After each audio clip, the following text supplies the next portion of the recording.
Hello and welcome along to the studio. I'm doing some Facebook videos and Facebook videos. Yeah, we're doing Facebook videos, not YouTube videos today, Grandpa Joe. Oh, that's pretty good. Yeah, I was thinking of doing a chat on mediums because that's a question we've had for quite a while now. Oh, yeah, about mediums in acrylics. Yeah, that's right. And can you get this mic out of my way? That's just in the way, is it? Yes. Is that better? Yes, thank you. Okay, so yeah, I thought we would talk about mediums today. It's important that we cover that subject. What are mediums? Well, the first thing I want to talk about is PVA glue. That's this one there. Okay. PVA glue, polymer vinyl adhesive. That's what it is it, Grandpa Joe? Yeah. Yes. Polymer vinyl adhesive, or what's known as school glue. And Elmer's glue. Elmer's glue is it as well? Yeah, Elmer's glue. And Mod Podge. Mod Podge. Yeah, Mod Podge that's all it is PVA glue basically.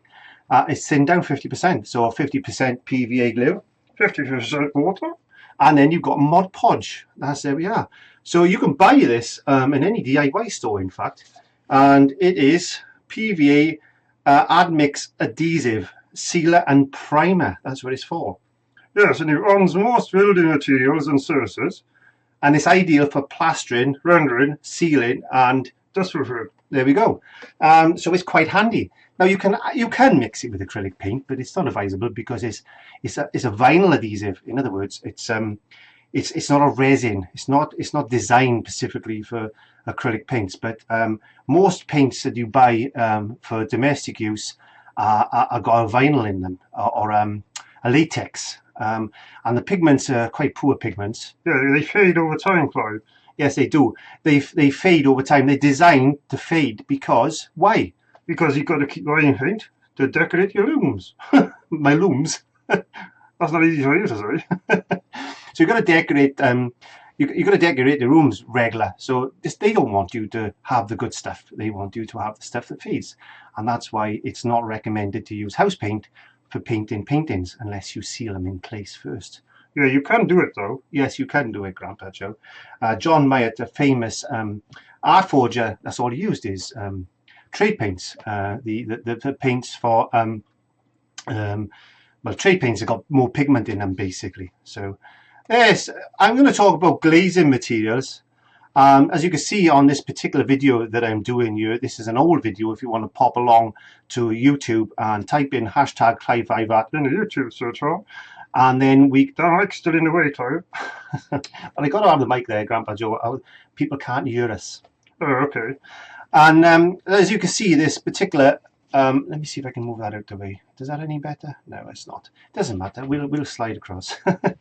So you can use it for glazing and this type of thing that I'm doing. I'm building up layers and layers and layers of glazes on this particular painting. As I said, pop along to YouTube, check it out. There's two series of it. This is quite an old video. Yeah, you used your old digital camera for that, Clive? Yes, I did. So this brings me on to this stuff. This is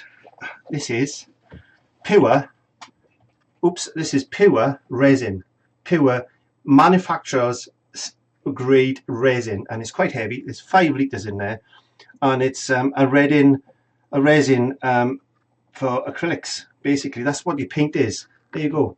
That's resin. What do they add to that then, Clive?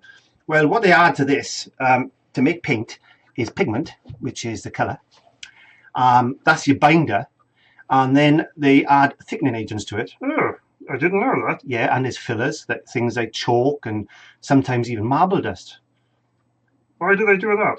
Well, it's because they don't want to use so much pigment, and it's important that they get as much value for their money as possible. And you can look on the painting I'm doing now, I'm actually putting a glaze in there, and that's that pure stuff. That's this pure resin with just a little bit of colour, acrylic colour in, and that's going to build up a layers and layers of glazes, and that's going to make it look like an oil paint. Oh, that's pretty good.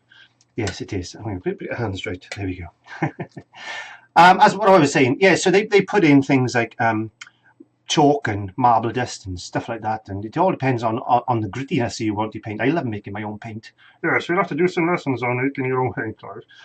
But I'm thinking of doing that, Grandpa Joe, and I think it's important that we share that information, because that way then you can get thick paint The thickness you want, you can get it as thin as you want. You can have a certain grittiness to it. Grittiness? Yeah, but not all paint is nice and smooth. Sometimes you want a little bit of texture. Oh. So it all depends on us really as artists whether we do that or not. What do you think of that? I think that's really good. Quite versatile. I think it is too. Anyway, so this brings me on to resins. How many different types of resins are there? Well, there's mainly two. We've got the matte resin. There we are. This is the matte resin, and this can all be bought on the website. I sell this on the website. I'm currently in process of upgrading my website with all these materials in there, so just bear with me. And that's it. www.clive5art.co.uk. Thank you very much. You're welcome.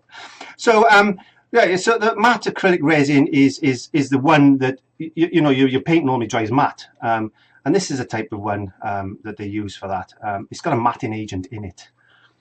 There's also a gloss resin as well. This is pretty good stuff, and this is exactly what it says on the tin. What does it say on the tin, Grandpa Joe? Gloss acrylic resin. There we are. So that's a gloss one. Yeah. So this is pretty good. You can thicken that up with some thickeners, again available on the website. They actually work directly on a molecular level with the binding agent, which is the resin, and it thickens up the polymers. I'm not going to go into technical terms, but you can thicken up any acrylic paint with that thickener. So please pop along to, come on, Clive5art.co.uk.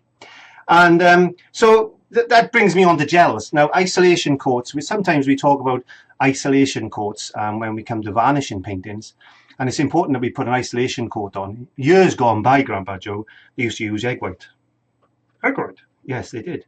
Used to put an egg white tempera over the painting, and used to go like rock. Really did. Oh, I didn't know that.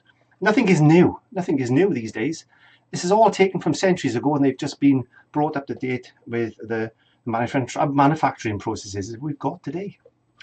So, so basically, this stuff, which is the what or the gloss acrylic resin, can be thickened up, and then that's going to give us soft gel. There we go. Soft gel. Again, as you can see, there's a on the website. www.clive5art.co.uk. Stop advertising. We're not allowed to advertise. You know that, don't you? No, I don't care. Fair enough. I'm too old to worry about things like that. Okay, so soft gel, you can buy that. A lot of manufacturers make this, and guess what that is? That's basically the gloss acrylic resin thickened up. You nearly made a mistake there, didn't you? Yes, I made a mistake there, but it's thickened up basically. So that runny stuff there is that stuff there, and that's it. And you can buy that stuff on the website. The actual thickener, to thicken this up. So if you've got some basic a gloss acrylic resin you can buy in the shops, you can buy some cheaper stuff or you can buy some more expensive stuff, but if you buy some of the thickener, you can make your own soft gel, and that's all it is. And I sell this separately, obviously, because I can make it, and that comes in 250ml pots like that. So what is that actually used for?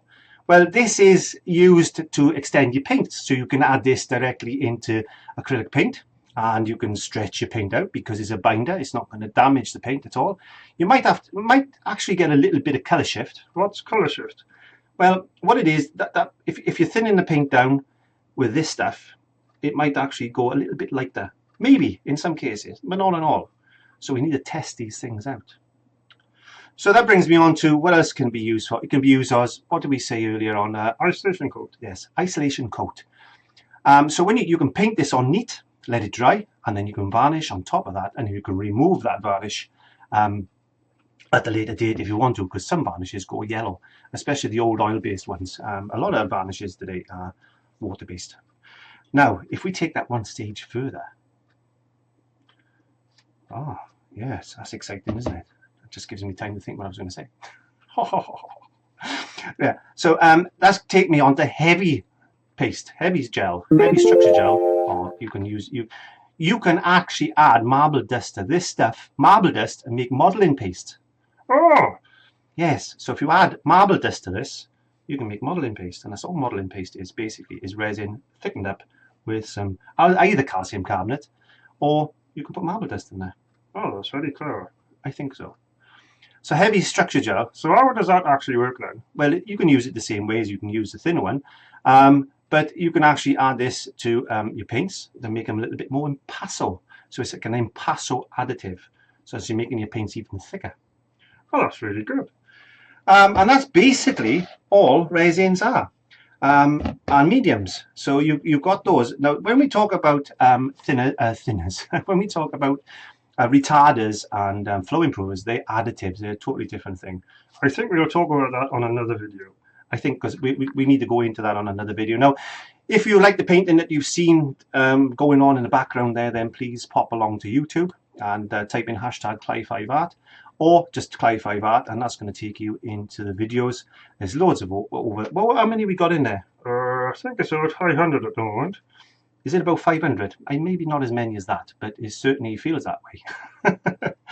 So yeah, pop along there, and that goes into things. We got playlists in there, and we got Grandpa Joe. Yes, there's playlists in there to how to use gesso, perspectives, composition, color theory. It's quite a lot.